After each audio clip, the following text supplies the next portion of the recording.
Many people have been waiting for an e-ink tablet exactly like the Boox Go 10.3 Gen 2 Lumi. Because even now there are still surprisingly few 10-inch e-ink tablets that combine a crisp 300 ppi black and white e-ink display with a Frontlight. And that's actually also a big reason why the first Go 10.3 stood out so much in the first place. It arrived just at the right time and offered strong value in a category where the alternatives were either missing, delayed, or simply not convincing. Now Boox is trying to do the same thing again, but this time there's a catch.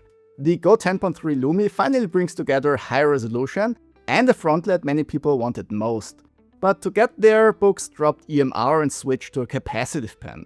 So this tablet is built around a very clear trade-off. One major upgrade and one very questionable compromise. So the question is whether Boox got that balance right. From a hardware point of view, Boox didn't really try to reinvent anything here. And honestly, that was absolutely the right call. At first glance, the asymmetrical build looks pretty much identical to the original Go 10.3. Thanks to the aluminum frame, it still feels premium and it's still incredibly thin. Yes, it is slightly thicker than the first model, which you can see when you compare them side by side. But in isolation, that really doesn't matter much because with just 4.8 millimeters, this thing is still absurdly thin for what it is. One admittedly small issue is that you can feel the frame when you slide your finger along the edge of the front bezel. It's not unpleasant or anything, but it does take away a bit from that premium feel. The Go 10.3 Lumi is very light at around 360 grams, which makes it one of the lightest devices in this size class. And that absolutely helps in daily use. This is still a tablet that feels easy to pick up, easy to carry around, and easy to use for longer sessions without it becoming annoying. On the back, Boox once again uses that soft touch finish, but this time it actually feels improved in a very practical way, because it grips the desk much better than before. The old one could slide around a bit too easily. This one really doesn't, even without rubber feet on the back. That sounds like a tiny detail, but it genuinely makes the tablet feel nicer to use on a table. There's also that stripe on the back, which I assume is meant to resemble the elastic band of a paper notebook. It's not exactly my favorite design element, but I get what they were going for. So I wouldn't call it ugly, just not really my taste. Partly because it's made of plastic and feels cheaper than the aluminum frame. One thing I do find curious though, there's no Boox logo on the front. I actually kind of like that. It gives the device a cleaner look. You get the same octa-core Snapdragon 690 chipset that Boox is also using in the Note Air 5C, but here it's paired with just 4 gigs of RAM instead of 6. Storage is 64 gigabytes, and since it's not expandable, you have to live with roughly 46 gigabytes of usable space, which to be fair should be plenty for most people.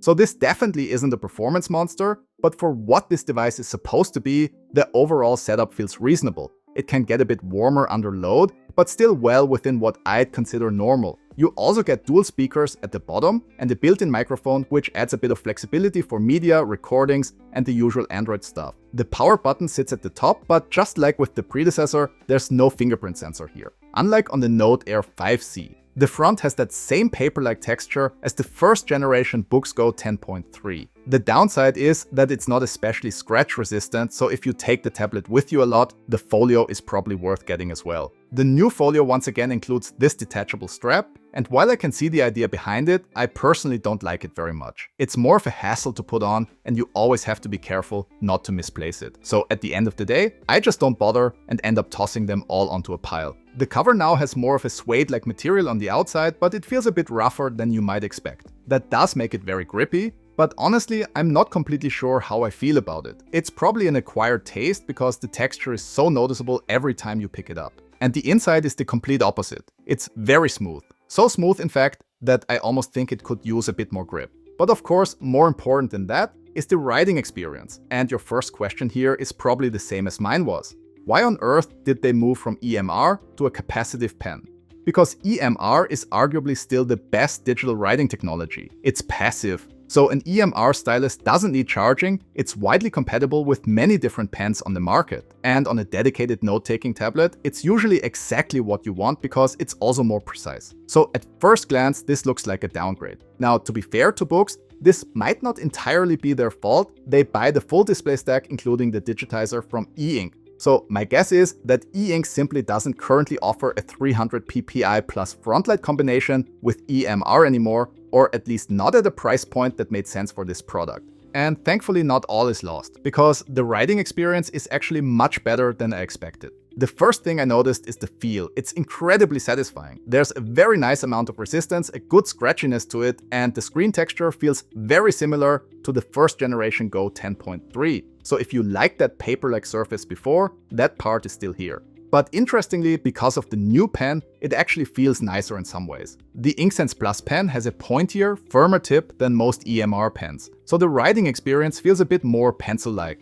and a bit less like writing with a soft felt tip pen. I still wouldn't say it fully feels like a pencil. E-ink tablets usually don't get all the way there, but this is definitely one of the closest ones I've used. Easily top 3 for me in that regard. Accuracy is also very good, small strokes are easy to control, and the precision is much better than I expected from a capacitive implementation. I'd say it's roughly in line with the Boox Tab XC and clearly better than what you get on the Go 7 line. So this doesn't feel like some cheap compromise where line control suddenly falls apart. Now, it is still capacitive pen tech, and that means one thing is still there. The typical wobble on diagonal lines. That hasn't magically disappeared. It's not a deal breaker, and for normal note-taking, I don't think most people will care much. But if you're very sensitive to line wobble, or if you go looking for it, you will see it. Latency is decent as well. I measured it at roughly 25 milliseconds. So it's actually a bit better than the previous generation where I measured 30 milliseconds. That means it's perfectly usable and not distracting in normal handwriting. But at the same time, it's also not great anymore by current standards. The market has moved on quite a bit over the last year, and we've already seen single-digit pen latency on some devices, including Boox's own Tab XC. Then again, that's also a tablet that costs roughly twice as much.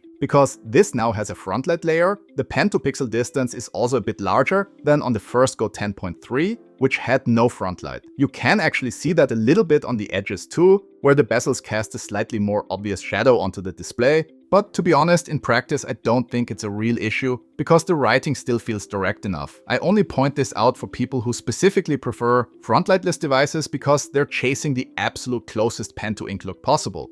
You get 4096 pressure levels, but there's no tilt sensitivity. And while there's no eraser on the top of the pen, you can still delete strokes quickly using the side button. So overall, the writing experience is very decent. In fact, it's better than I expected it to be. Not because capacitive suddenly beats EMR, it doesn't, but because Boox managed to make the compromise feel much smaller in practice than it sounds on paper. The Inksense Plus Pen itself is also nice. It attaches to the side more securely than the old Boox Pen Plus on the first Go 10.3. which was one of that tablet's weaker points. This one feels much more dependable. The pen is made of metal, it feels high quality, and overall it's a good match for the device. The one real downside here isn't even the switch away from EMR itself.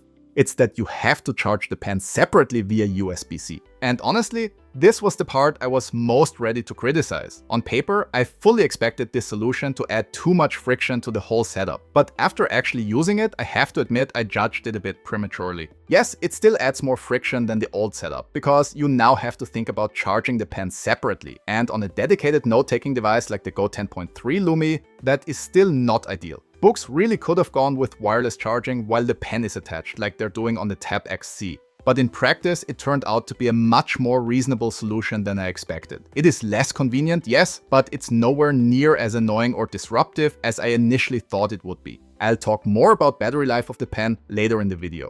Which brings us to the second big change, the display. This is a 10.3-inch e-ink Carta 1200 panel with 300 ppi and a Frontlight.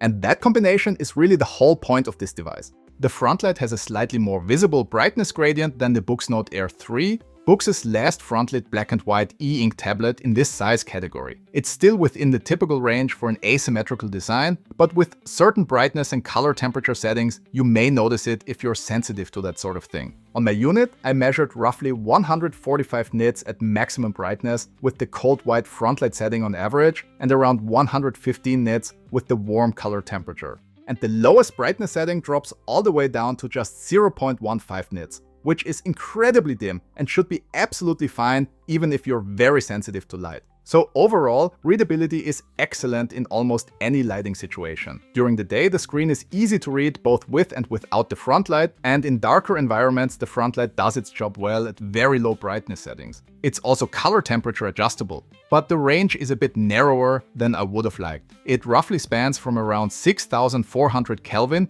down to about 4300 Kelvin. That means the warmest setting still looks more neutral than what many competing devices offer. Personally, I don't mind the cooler white setting at all, but I do miss a really warm amber-like option here. On many other tablets, we go well below 3000 Kelvin, and that's not happening on my unit. Now, there is always some variance with Frontlight, so I don't want to overstate that. But I'd only expect that variance to be maybe a few hundred Kelvin, not enough to fundamentally change the character of the light. Some people might even prefer that more neutral warm tone, because it's actually not that easy to achieve on many e-ink devices when blending the warm and cold LEDs. Personally though, I would have liked a bit more range to make it even more comfortable for reading at night. Contrast is excellent with and without the Frontlight, just as you'd expect from Carta 1200. The one thing I did notice though is that the background of the screen looks ever so slightly darker than on the predecessor. I measured roughly an L-star value of 64 here compared to 66 on the first generation. L-star describes perceived lightness, so in simple terms, the higher the number, the lighter the surface appears. That's not a huge difference, and most people probably won't notice it unless the two are side by side. It could be because of the Frontlight layer, or maybe the panels themselves are slightly different. I'll be curious to compare it to the Frontlightless Gen 2 version once I have that one here as well. But taking the full picture into account, I really don't think this is something most buyers need to worry about. For everyone except the people obsessing over the absolute brightest e-ink background possible, this is simply a very good display with very good readability. The one complaint I do have is ghosting. That's when faint traces of previous content remain visible even after the image on the display has already changed. It's a typical e-ink issue, but the severity can vary quite a lot depending on the device and the display technology being used. I actually thought going with Carta 1200 was a smart choice here, because that technology usually isn't especially ghosting prone, and compared to some Carta 1300 implementations we've seen recently, this is nowhere near catastrophic. So let's keep that in perspective. But even so, ghosting on the Go 10.3 Gen 2 Lumi is a bit more obvious than I expected, and also a bit more obvious than on some other Carta 1200 devices I've used. There's also no Boox Super Refresh technology here, so scrolling feels a little less direct and a little slower than on Boox devices with their proprietary refresh system. Still, it's perfectly usable. In fast mode, you can navigate apps, browse the web, and yes, even watch videos if you really must. It's all a bit choppier than on something like the Note Air 5C, but still pretty good for a device in this class. And ghosting in the faster refresh mode is decent enough. The Frontlight is a great addition, contrast remains excellent, and the higher resolution is definitely appreciated. On the software side, you get Android 15 with Google Play, which is a welcome upgrade over Android 12 on the original Go 10.3, and definitely makes the device feel more future-proof. It may not be the very latest Android version out there, but it is newer than what the first generation launched with, and it should keep working with most apps for quite a few years. What's not so great is that the device is still running the October 2025 Android security patch, which at this point really should be newer. I actually gave Boox credit recently because some of its early releases came with fairly current security patches at the time they launched. So hopefully this is just a one-off and not a sign that they're falling behind again when it comes to updates. Another thing, and this is actually a bigger issue, is the software instabilities experienced even within this relatively short time frame using the Boox Go 10.3 Lumi. It's not unusable or anything overly traumatic, but I did have a few apps force close on me, and at one point I couldn't even open the browser anymore. There was also a smaller but very repeatable bug in the control center. Whenever I tried to scroll down to the brightness settings, the control center would close on the first attempt, so it only worked on the second try. A restart fixed the broader instability issues, but obviously none of that should be happening. And to be honest, it's been a while since I last had this kind of trouble with a Boox device. Considering how important the Go 10.3 line is for Boox, I'd expect these issues to be fixed fairly quickly with an update. Still, if you're thinking about buying one, I'd recommend checking recent user reports first, just to be on the safe side. Interestingly, Boox is not using its tablet-style launcher here. Instead, you get the regular Boox user interface. A while ago, I probably would have liked that less, but now that the main menu is easier to customize, I actually don't mind it. It ends up feeling more flexible than it used to, while also presenting the most important features in a cleaner, simpler way. And I do think that helps soften the otherwise somewhat steep learning curve a bit.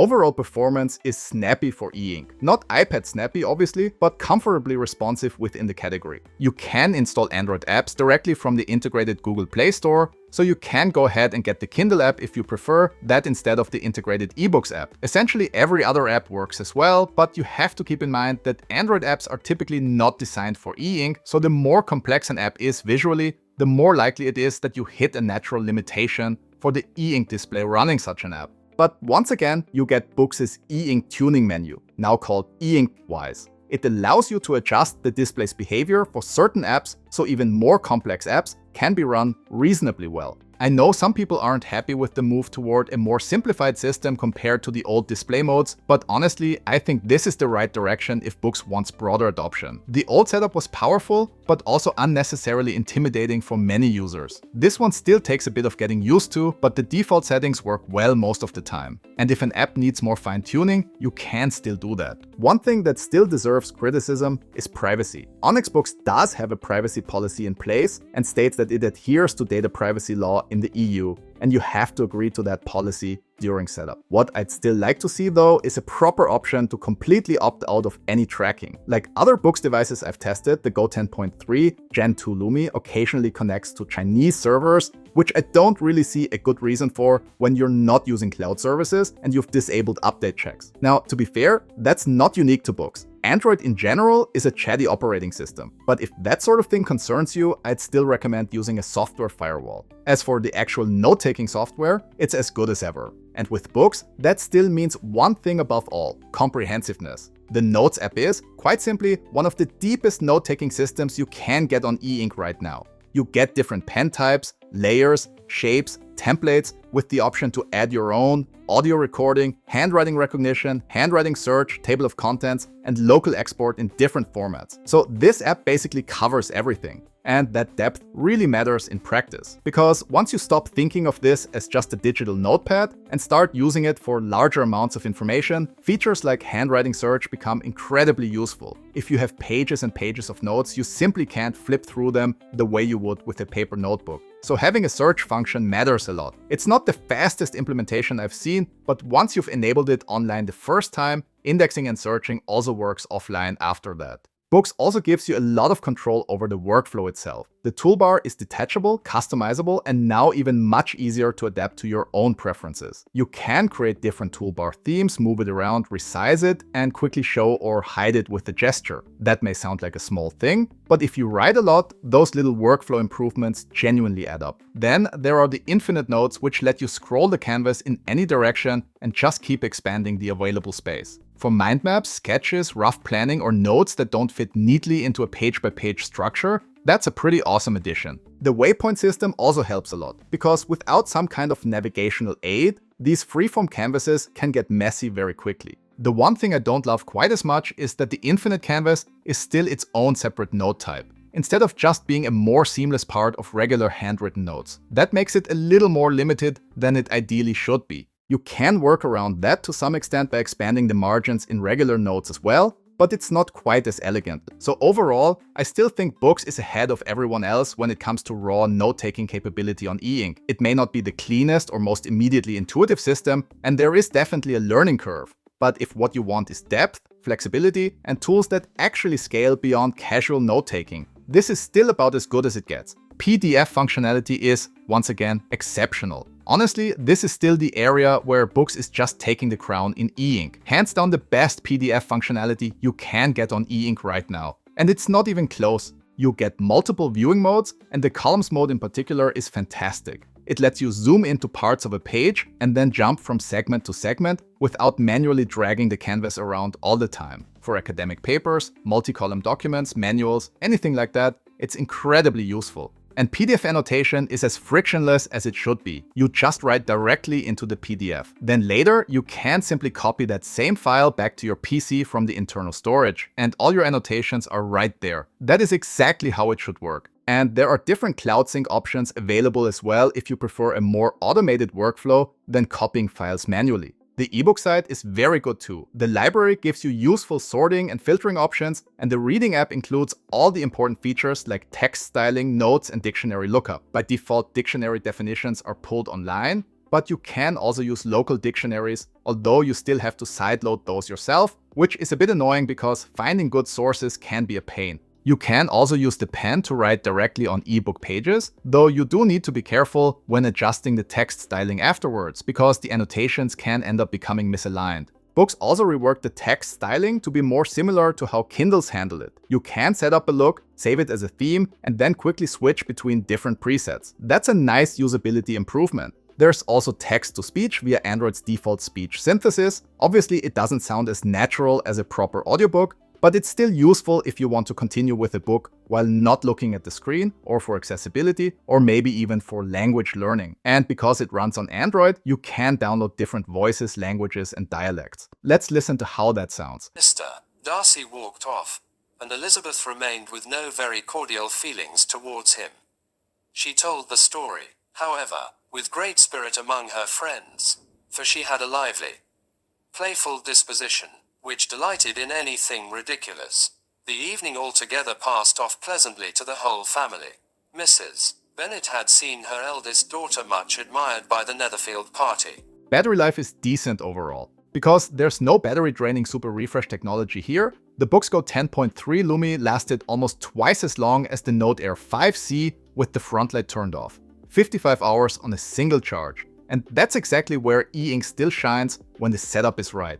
And even at 40 nits, the tablet delivered 22 hours of runtime, which is still a respectable result. In my handwriting robot test, the tablet lasted around 11 hours of writing with the Frontlight off. And even with the Frontlight set to 40 nits, the impact was surprisingly small, with the runtime still coming in at roughly 10 hours. Just for context, I consider 40 nits a good middle ground, enough to improve readability without feeling overly bright. So battery life, while writing is very solid overall, especially because this is the kind of device where you simply don't need the Frontlight all that often. And that helps push the overall runtime to a very good level. The Inksense Plus Pen actually turned out to be more reasonable than I expected. I was ready to blast the separate charging setup because on paper it sounded like exactly the kind of friction a note-taking first device shouldn't have. And to be clear, I still would have preferred wireless charging on the tablet itself. But in actual use, it really wasn't nearly as annoying as I expected. To get a reliable answer, I let the robot run for 13.5 hours straight,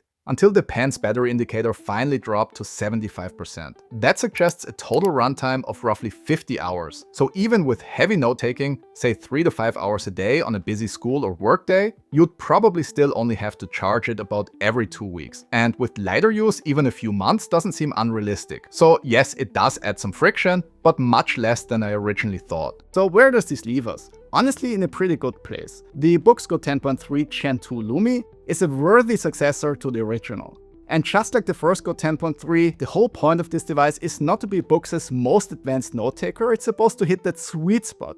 Relatively affordable, thin, light, flexible, and good enough in the areas that matter most. And I'd say that's exactly what this does. Yes, there are a few compromises. Moving away from EMR is one of them, and having to charge the pen separately is another. On the note-taking first product, that still feels like a necessary extra friction. But to be fair, in actual use, it turned out to be much less annoying than I first expected. But at the same time, most of the compromises are simply less dramatic in practice than they sound on paper. The display is very good, the Frontlight adds a lot of real usability, the writing experience is generally strong, even with the capacitive pen. The software is feature-rich, PDF handling is still class-leading, and the whole device remains very easy to live with day to day. And that's why I think the Go 10.3 Lumi makes a lot of sense. For around $430 or euros, you get basically everything many people could reasonably want from a black and white e-ink tablet in this size class. Because once you look at the 300 ppi with the Frontlight alternatives, the value proposition becomes pretty clear. You can either get an older Kindle Scribe for less or a newer one for slightly more. But those are much more limited devices overall. Then there's something like the Bigme B1051, which on paper looks like a great deal, but in practice just doesn't match Boox when it comes to software polish, workflow, or overall maturity. Even with the slight instability I ran into here. So if what you want is a 10.3-inch e-ink tablet with a crisp black and white display, a Frontlight, strong note-taking, excellent PDF tools, and the flexibility of Android, then the Go 10.3 Lumi is right now one of the most compelling options in this category. So with all of that in mind, I have no doubt that this tablet will most likely be a huge success. Not only because there still isn't much direct competition in this niche, but also because Boox once again understood the assignment pretty well here. Not perfect, definitely not without compromise, but still very easy to like. Like and subscribe if you found this review helpful. Thanks for spending your time watching, and I'll see you in the next one.